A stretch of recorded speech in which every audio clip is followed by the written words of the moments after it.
petit chanteur, on traite comme un ancien. C'est quelqu'un qui a déjà fait le secondaire 5, qui est resté toutes les années dans le petit chanteur, mais qui veut encore continuer. Donc, il y a encore plus d'années d'expérience que... Donc, rester associé, rester proche des petits chanteurs, même quand tu auras terminé ton secondaire.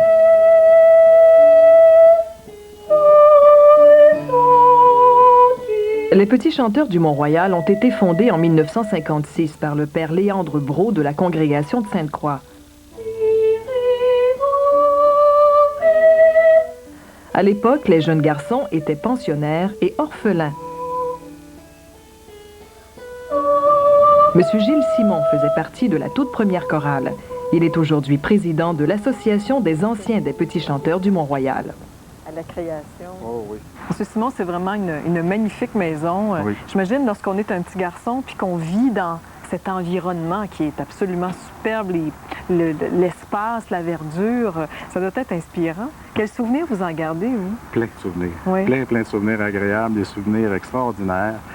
Et des journées, c'était moins intéressant. C'est normal, ça fait partie de la vie, mais des souvenirs extraordinaires, de la façon vous que étiez à c'était. l'orphelinat, donc? Oui. Et on est allé vous recruter là, dans le fond, C'est ça. là, la première équipe. J'ai là. toujours pensé, quand j'étais jeune, j'avais pas de voix. Et ça prenait le père Brault pour découvrir que j'en avais une.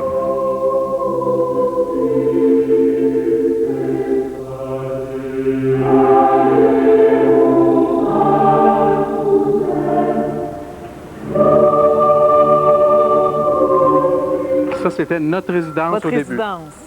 En 56, c'est la première place qu'on a restée. Le sous-sol, c'était là qu'on arrivait. On avait chacun nos casiers, on serrait nos choses là-dedans. Il y avait aussi, d'un autre côté, une petite boutique à bois dans laquelle on travaillait toutes sortes de choses. On montait nos skis nous autres mêmes. Ça, c'était les tout débuts. Tout à fait. Au tout début, en 56. Oui.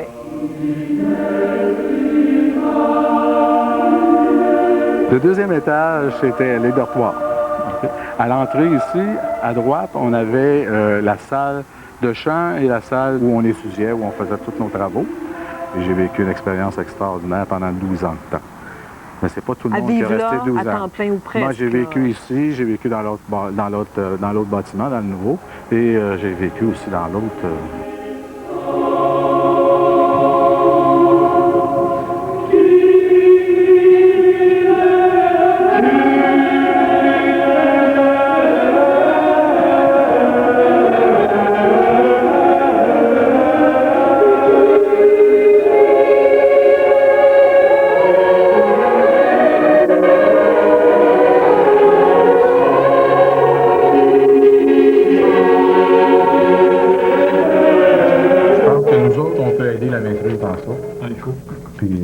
Qu'on le fasse d'une façon. Lorsque le conseil d'administration de l'Association des anciens se réunit, on remarque des visages de tous les âges, mais il ne renie pas l'appellation de Petits Chanteurs pour autant.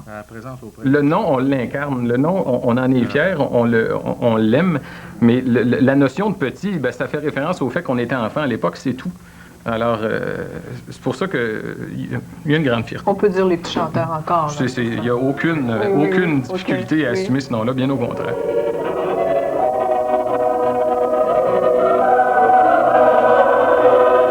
Denis de la Fontaine, moi je suis du recrutement de 1963. Maintenant je suis directeur de succursale à la SAQ. En tout cas, moi ce que je retiens des Petits Chanteurs, c'est le père Brault qui m'a appris à conduire une auto, à faire du ski nautique, à faire du ski alpin, à bricoler. Avez-vous chanté un peu? Et par-dessus tout, à chanter. Je m'appelle Marc Thibault, je suis du recrutement de 1993, donc assez récent. J'ai bifurqué vers l'hôtellerie, je suis rendu présentement réceptionniste dans un hôtel dans les Laurentides.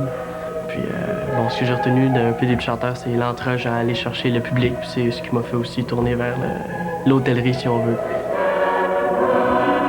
Mon nom est Yves Baudet, je travaille à la Banque TD à titre de représentant en investissement. Ce que je retiens là, de mes années, de mes 8 ans ici, je pense que c'est la culture. Sébastien Richard, moi aussi je suis du recrutement 72 comme Yves et là je suis conseiller politique maintenant.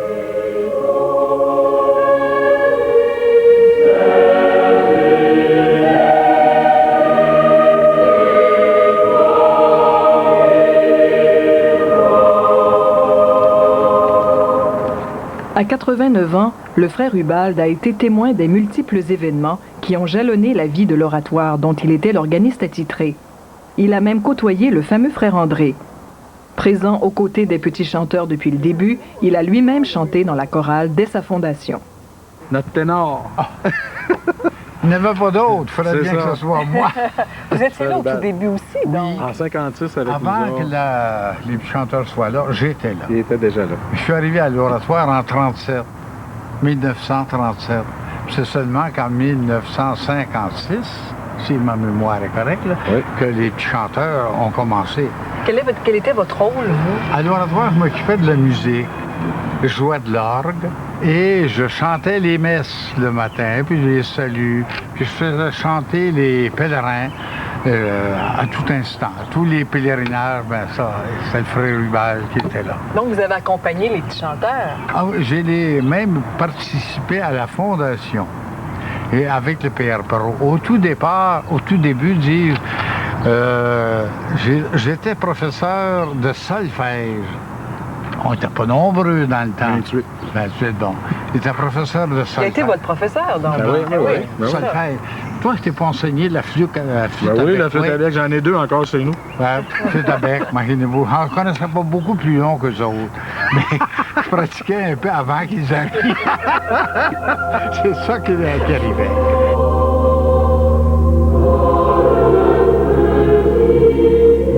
Que tu sois nouveau d'aujourd'hui ou que tu sois de 1956, ce qu'on a appris ici, c'est le respect de soi, la musique et à vivre dans l'harmonie et dans l'amour. Alors, c'est pour ça qu'on c'est une école de vie. Puis, je rajouterais même une chose, que un des compliments que j'ai rendu à un moment donné à Charles Dupuis, qui était le directeur de mon temps, c'est que je lui disais, au fond, mes enfants sont vos petits-enfants. Parce que c'est selon les valeurs que vous m'avez données que je les élève aujourd'hui. Au-delà de la formation musicale, ces anciens petits chanteurs du Mont-Royal affirment avoir reçu et intégré des valeurs qu'ils mettent maintenant en application dans leur vie.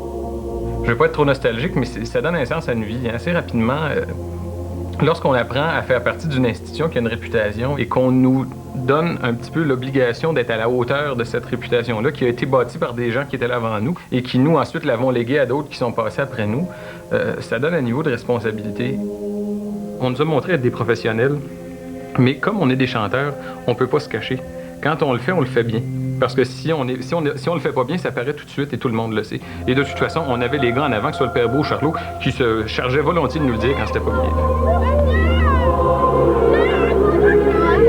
fait. Je remarque que tout mon réseau d'amis date de cette époque-là. Puis j'ajouterais même que lorsque j'ai quitté les petits chanteurs, pour moi, ça faisait que j'y suis quand même resté près de 10 ans. Et ça a été un deuil qui n'a jamais été complètement nettoyé. Là, j'ai des fils là, qui poussent, puis je les imagine assez bien venir ici aussi.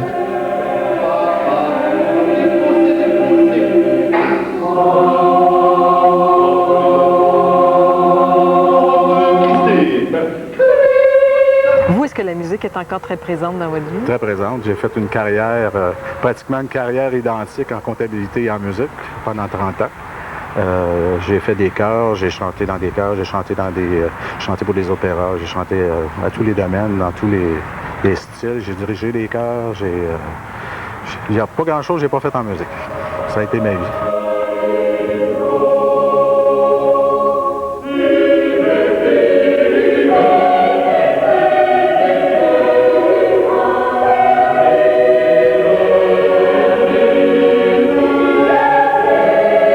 Quand vous les voyez chanter, les jeunes, maintenant, qu'est-ce que ça vous fait? Ça m'emballe. Je trouve ça extraordinaire, puis j'aimerais ça retourner encore là, des bouts.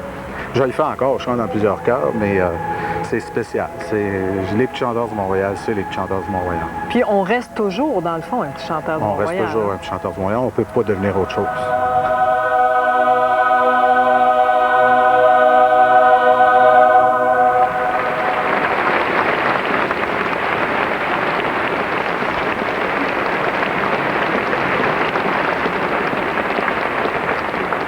Je chante Noble époux de Marie à l'Oratoire depuis 1926, tous les jours. Mais là, je ne le chante pas.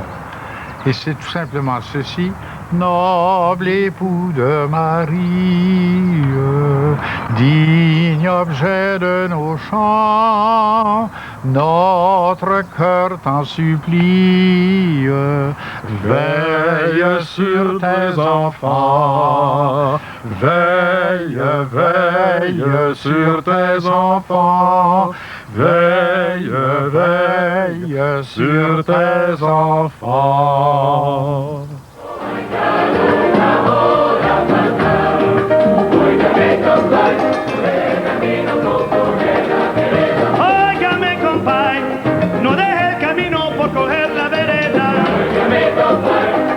Après la pause, un des plus célèbres petits chanteurs du Mont-Royal, Grégory Charles.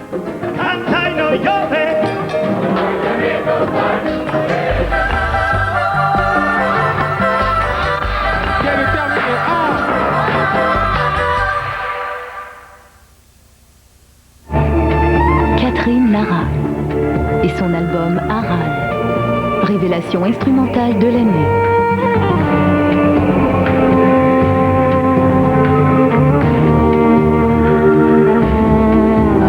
Catherine Lara et son album Aral, en magasin maintenant.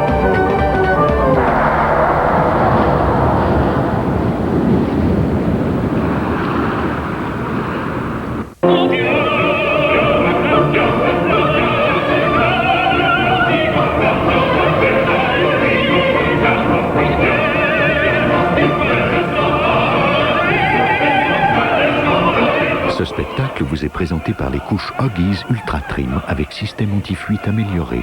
Buvez plus, ça fuit moins.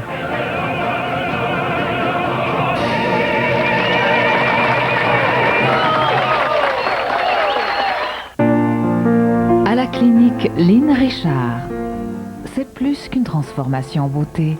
C'est aussi le camouflage des cicatrices, les cas de cerne, le camouflage d'angiomes, les victimes d'accidents et des marques de brûlure.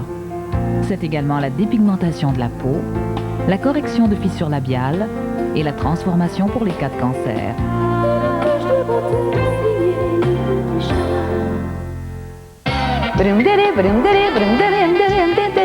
Je serai aux copines d'abord. Les copines d'abord, du lundi au jeudi, 22h30.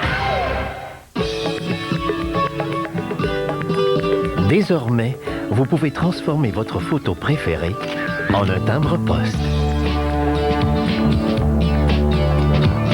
Et lui aussi peut apposer sa photo sur un timbre-poste. Et elle peut aussi. Enfin, vous voyez le portrait? Vous n'avez plus qu'à l'apposer sur vos timbres. Les nouveaux timbres photos, originaux comme vous et Poste Canada.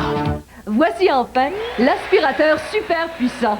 Assez puissant pour soulever cette boule de quilles. Je sais ce que vous pensez. C'est beau la puissance, mais vous ne ferez pas traîner une grosse machine autour de la maison. Mais non, ce temps-là, c'est fini. Avec le Shark, une incroyable nouvelle technologie des génies de la miniaturisation chez Europro. 600 watts de pure puissance d'aspiration dans un minuscule moteur haute performance. En vente chez Canadian Tire seulement. Il avale des débris que les autres aspirateurs à main n'osent pas approcher. Du sable dans les coins, des poils sur les sofas, du gravier dans l'auto, des dégâts sur la céramique. Et le réservoir et le filtre du Shark se lavent toujours facilement. Obtenez toute la puissance d'un gros aspirateur dans ce minuscule appareil portatif. Le Shark avec filtre permanent, 2 brosses, un cordon de 15 pieds, un boyau flexible et une bandoulière pratique est seulement $49,99. Procurez-vous la puissance du Shark. Une autre excellente idée, exclusive à Canadian Tire.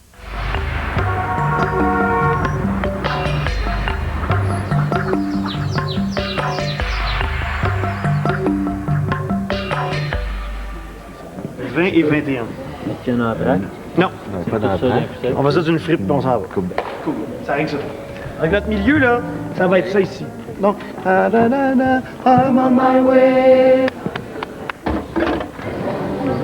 On va faire le de où vous êtes. Grégory Charles est probablement le plus connu des anciens petits chanteurs du Mont-Royal.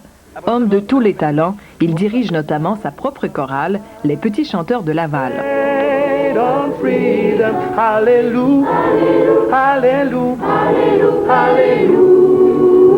Est-ce qu'on peut dire encore un petit chanteur? Est-ce qu'on reste chanteur toute sa vie? Oui. Oui. En fait, moi, j'ai fait cette promesse-là quand je suis arrivé au Chanteurs du Mont-Royal. J'avais vu le plus vieux petit chanteur à l'époque, qui est encore là d'ailleurs, le frère Hubal Parr, qui était un membre de la communauté de Sainte-Croix. Et j'avais vu, et j'avais été totalement inspiré. J'avais dit au chef de chœur qui était là à l'époque, qui était pas M. Patnaud, mais qui était son prédécesseur, j'avais dit, moi là, je vais rester plus longtemps que lui. Et je serais resté, en fait, je pense que je serais toujours là si c'était pas qu'un jour, on m'a proposé d'aller donner un coup de main à un autre chœur de petit chanteur. Puis c'est M. Patnaud qui m'a dit, écoute, tu pourrais aller aider un autre chœur de petit chanteur, vas-y. J'ai dit, oui, mais je pourrais pas faire des activités que nous on fait. Mais écoute, c'est pas ça ta mission. Va aider l'autre groupe. Et autrement, je serais resté encore à Montréal. Moi, j'hésite pas à dire que c'est la plus belle expérience pédagogique de ma vie à moi. Tu t'en vas en plein milieu. Puis moi, je vais rentrer après toi. C'était ça notre vedette ce soir. L'autre élément que je trouve important pour ma propre vie, c'est qu'on s'habitue à être en prestation devant 500, 1000, 2000 personnes. C'est fou, mais le dimanche à l'Oratoire Saint-Joseph, il y a facilement 2000 personnes là, à 11 h le matin.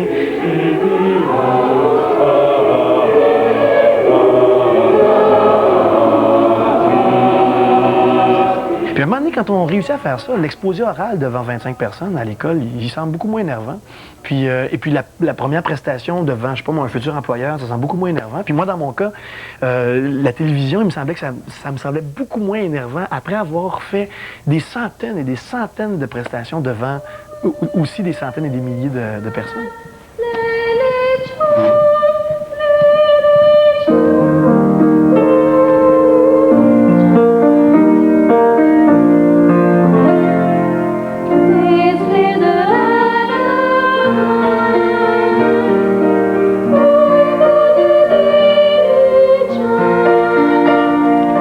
Mais il y a un autre phénomène qui, moi, je pense, est là très, très précis au Mont-Royal.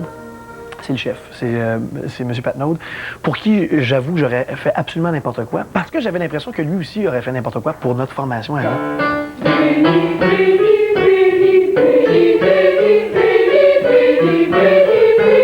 Je pense qu'il nous a transmis cette volonté de bien faire en tout temps. Pas de bien faire, de mieux faire encore que ce qu'on pense être capable de faire. Je me rappelle de millions de petites phrases, de petits discours, de présentations, d'encouragement avant les spectacles, à nous dire que, dans le fond, les gens qui sont venus, qui sont déplacés, méritent qu'on fasse le meilleur possible. Donc, n'oubliez pas qu'on vous demande pour faire votre travail. Les gens vont être contents de vous si vous chantez bien. C'est tout. 1, 2, on avance. 3, et très sonore et très vivant. Je pense que j'ai orienté de certains points de vue, musical en tout cas. Ça veut dire le choix de leur répertoire, de leurs exercices vocaux, très souvent, de leurs concerts. Donc, beaucoup d'événements, finalement, auxquels eux et moi sommes reliés. Non, tu parles pas. Je parle toujours pas. Il n'y a rien à dire. Monsieur Patnaud est un homme exigeant et rigoureux. Il est à la fois redouté et adoré des jeunes. Il n'a pas.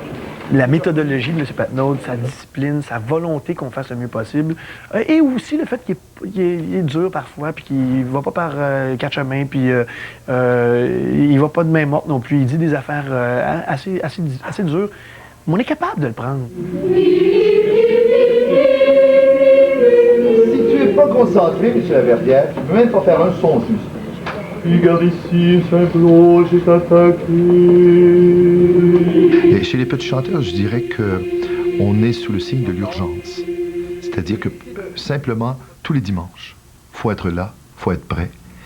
Et évidemment, entre tous ces dimanches s'interpose une foule d'événements, souvent non prévus en début de saison.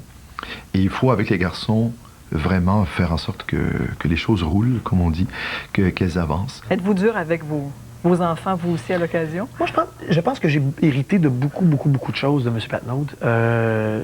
Je sais, quand je le revois diriger, je vois un paquet d'affaires. Bon, il y a d'autres endroits où je suis allé aussi parce que c'est ma personnalité propre, là. Mais certainement sur le plan de la discipline et de la volonté de faire plus qu'on pensait être capable de faire, ça, c'est clairement son héritage et c'est ce que j'ai appris.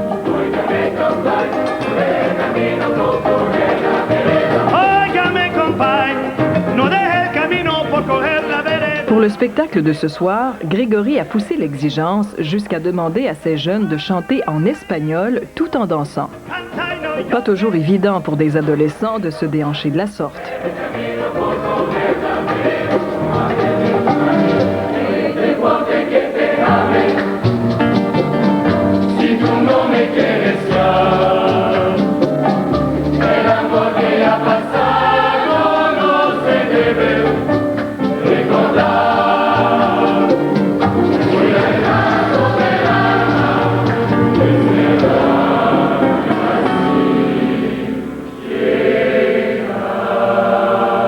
Je me rappelle que M. Patnaud nous a dit quand j'étais jeune, perdez pas votre temps à venir me voir quand vous serez vieux pour me dire merci pour ce que j'ai fait.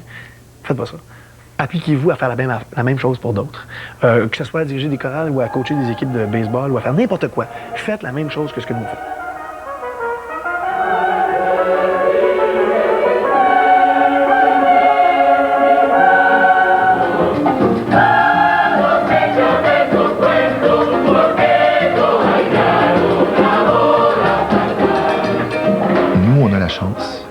De pouvoir être relativement en santé, de faire des choses, ça nous était donné. Et je pense que une des meilleures façons de bien compter son temps, c'est de le rendre productif, de le faire fructifier. C'est presque évangélique, en fait, la parabole des talents. Et il y a une grande pédagogie à l'intérieur de ça. Ce qu'on a reçu, je pense qu'il faut le faire fructifier. Ça ne nous appartient pas et ça appartient à l'ensemble des citoyens. Je m'étais dit, quand j'ai commencé à diriger les chanteurs de Laval, je m'étais dit, j'ai été 12-13 ans au chanteur du Mont-Royal, je passerai 12-13 ans avec ceux-là, puis ensuite de ça, je serai libéré de ma responsabilité.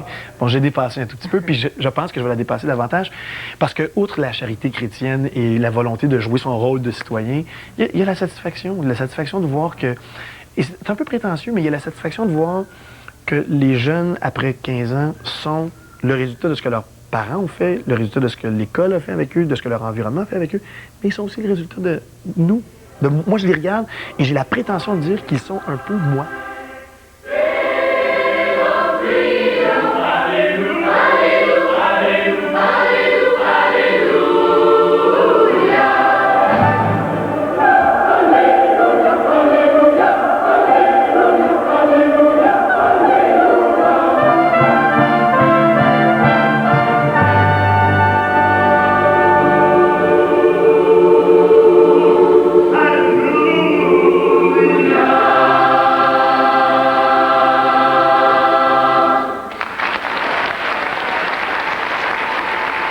L'image du petit chanteur avec l'aube, avec la croix de bois, avec tout ça, à une époque où on n'est plus tellement pratiquant, où la religion ne veut plus dire grand-chose, c'est sûr que ça a l'air parfaitement rétrograde. Mais est-ce que ça l'est vraiment? Je sais pas. Moi, j'ai ma propre façon de penser là-dessus. Moi, je trouve qu'au contraire, à une époque où les valeurs sont un peu plus écartelées, disons, c'est pas mauvais d'avoir ce genre de retour sur le passé, d'ancrage. Mais l'autre chose surtout, c'est qu'à une époque où on n'arrête pas de parler du succès individuel, tous les parents sont d'accord pour dire « Mon fils, ma fille est très autonome, ils sont capables de se débrouiller, ils sont capables de faire ils arrivent à la maison, ils se font à manger, ils ont leur clé dans le cou, ils sont capables de... » Et on admire ça, on trouve ça magnifique. Le self-made man, la personne qui a fait des millions envers et contre tous, on trouve ça fantastique. Mais moi, c'est pas ça qui m'impressionne. Moi, ce qui m'impressionne, c'est des gens qui arrivent en équipe à travailler ensemble. Et où est-ce qu'on apprend ça, travailler en équipe? Dans les activités comme les chanteurs du Mont-Royal.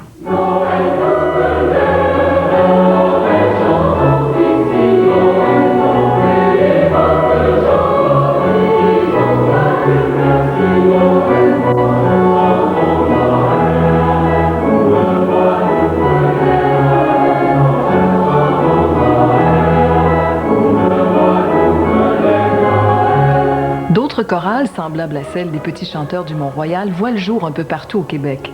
Il semble donc que cette approche humaine et spirituelle fasse de plus en plus d'adeptes et on comprend bien pourquoi.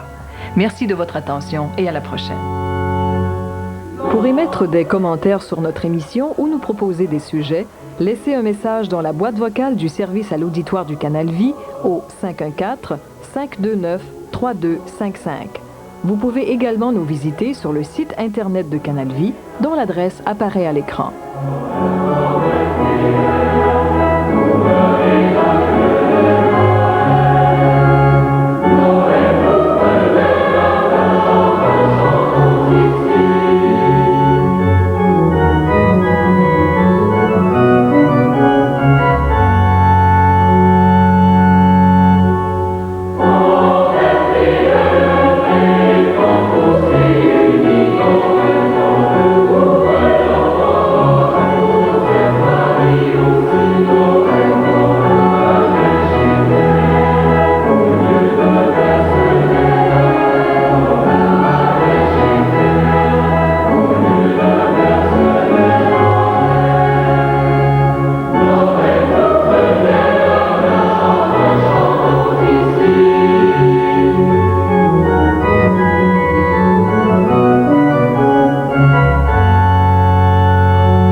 jeu de société vous a été présenté par le calcium à absorption élevée de Jameson.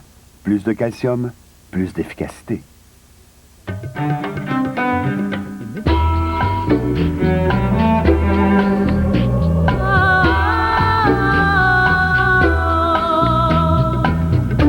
Canal Vie, ça fait partie de la vie. Si vous pouviez imaginer un aspirateur sans sac qui nettoie mieux que toutes les autres marques d'aspirateurs sans sac, il aurait l'air de ceci, le révolutionnaire Hoover sans sac. Dans le fond, ça prend Hoover.